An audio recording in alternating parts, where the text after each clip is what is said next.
You were once the feared iron-fisted judge of the justice world, and your lifelong dream was to send every crook behind bars. No one expected that you would end up in the body of the 5-year-old son of the richest family in River City, and his cruel stepmother wanted to slash your monthly allowance from $5,000 to just $500. You slammed the table on the spot, and Tommy kept muttering in frustration. Unbelievable, you were so mad your teeth were practically grinding. Mr. Harris frowned and turned to stare at you. His tone turned icy. How can you be so rude, Max? You need to learn some manners. Your Aunt Lily is trying to teach you right from wrong, and I think she makes a fair point. $50,000 really is a huge amount of money, and you're still so young. If you get that much money, you'll just spend it recklessly starting next month. No! Starting today, your allowance is cut off for good. He'll give you $200 a month for candy, and that should be more than enough.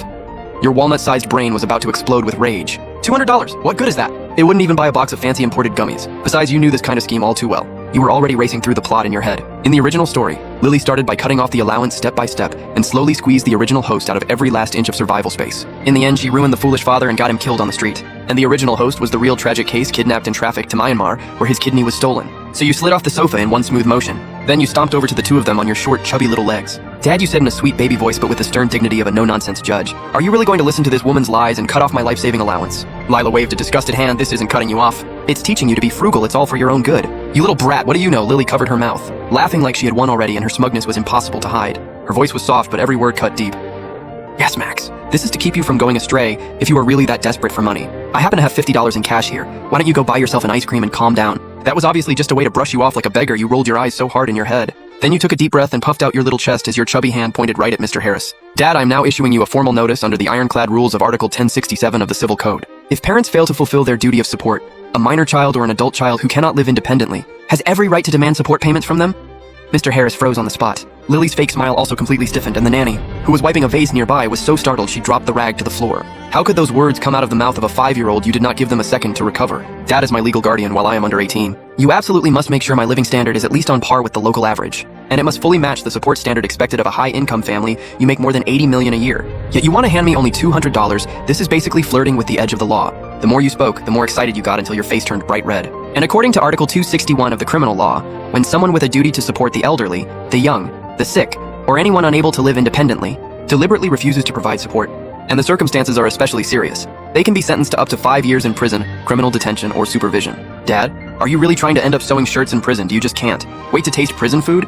If you have the guts to cut off my money, I'll call the police right now and sue you in court immediately. They'll hit you with abandonment charges, and when you end up on the front page of the legal news, your company stock will tank and you'll be bankrupt and living on the street. Do you really think this lady would still stay loyally by your side? By then you'll be sleeping under a bridge, fighting stray dogs for leftover steamed buns. You blasted out that whole speech in one breath. But your lungs were seriously failing you, and you nearly ran out of air. So you had to gasp for breath while your cheeks puffed out on both sides. You looked exactly like an enraged pufferfish. Mr. Harris' jaw nearly hit the floor. His eyes almost popped out as he stared at this rebellious little kid who barely reached his knee. The look on his face was like he was staring at some bizarre alien creature, civil code, criminal law, and even abandonment charges. Could a 5-year-old really know words like that? And the worst part was that you sounded completely reasonable. Mr. Harris suddenly felt cold sweat break out all over his back. What in the world was going on?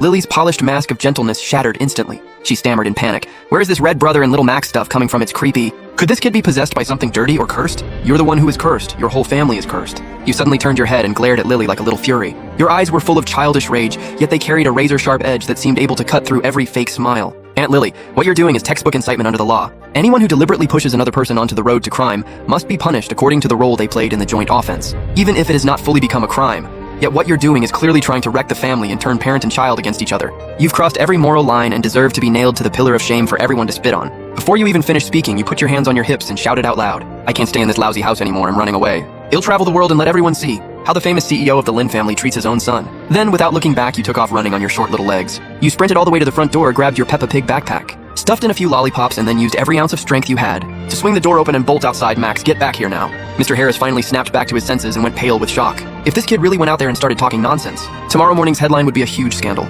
Rich man abuses 5-year-old son. Says he only gives him $200 a month for living expenses. Would he still have any face left, and would the company's stock still go up?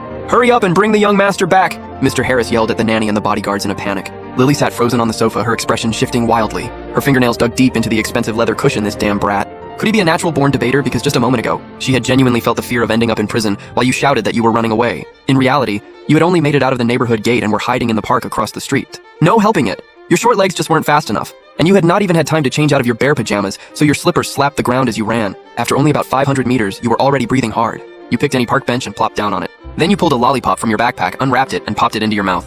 At that moment, the voice in your head finally became crystal clear. The system detected that the host has successfully completed the first legal intimidation mission. The S-tier top lawyer kids